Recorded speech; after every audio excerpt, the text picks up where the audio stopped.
There's a lot of narratives in boxing.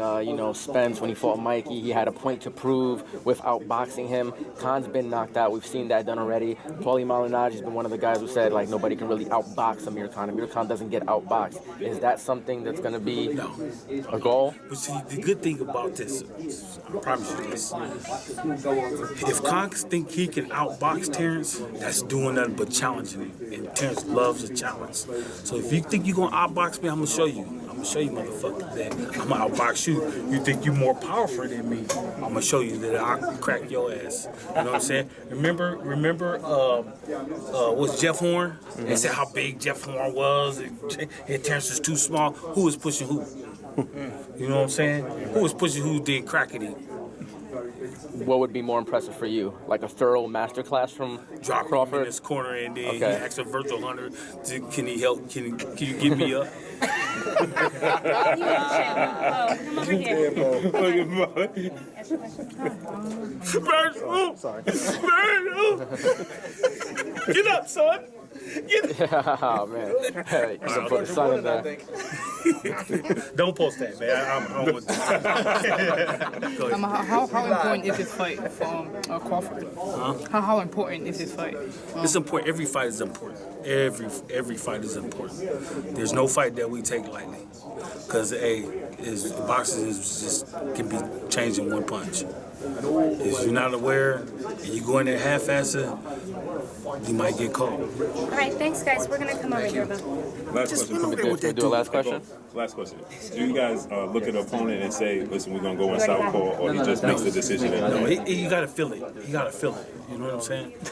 There's times like when I was like, man, dude, you should have switched when I asked you. He was like, boy, I just didn't feel it. You know what I'm saying? And we seen it one way, but you got to think about something. Because what we see and what he see in there is two different things. You know what I'm saying? Or how he feel about this punch or that punch, or how is he pushing that dude. You know? So that's a good thing about three coaches. What do you see him more comfortable in, the southpaw or the orthodox? It all depends on how the fight is going. Is there any chip on your shoulder? My chip? Yeah, from a coaching standpoint, being the Virgil Hunter is so acclimated and has so many accolades. Is there?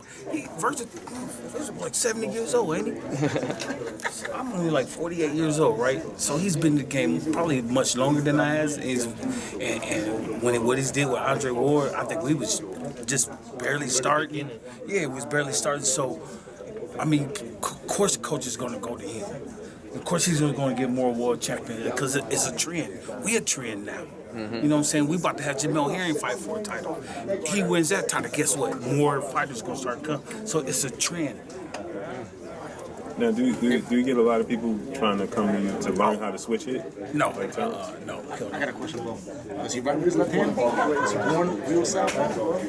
No, you're right. We just switched it up like that. I would think you teaching them from young, you would get a lot of people to come to learn how to. I mean, it's such an advantage. You like we got one guy in our team, right? His name is BT Newton, Lawrence Newton. Y'all seen the first fight out, right? So I seen him in the amateurs. I seen him switch back and forth. So a couple years went by, then we finally caught it together again. So when he finally did come to camp, I didn't say nothing about switching. He switched, and I noticed it. Okay, all right, since I know how to work past both styles, I'm going to go ahead and work it with him. And so we got our strength and conditioning coach. He keeps the time. Whatever, if we doing 2 minutes, we doing 3 minutes or a minute and a half.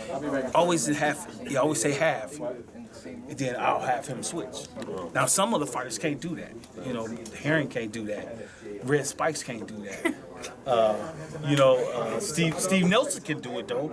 You know, he can switch. All right. Hey, listen, do me a favor, y'all. Red, sit down. Saul don't want to talk. I wanted this one over here. We need a prediction. You told me a couple months ago KO in 8. Is it the same? Yep. Not earlier? I'm gonna say 8 just to be on the safe side. All right.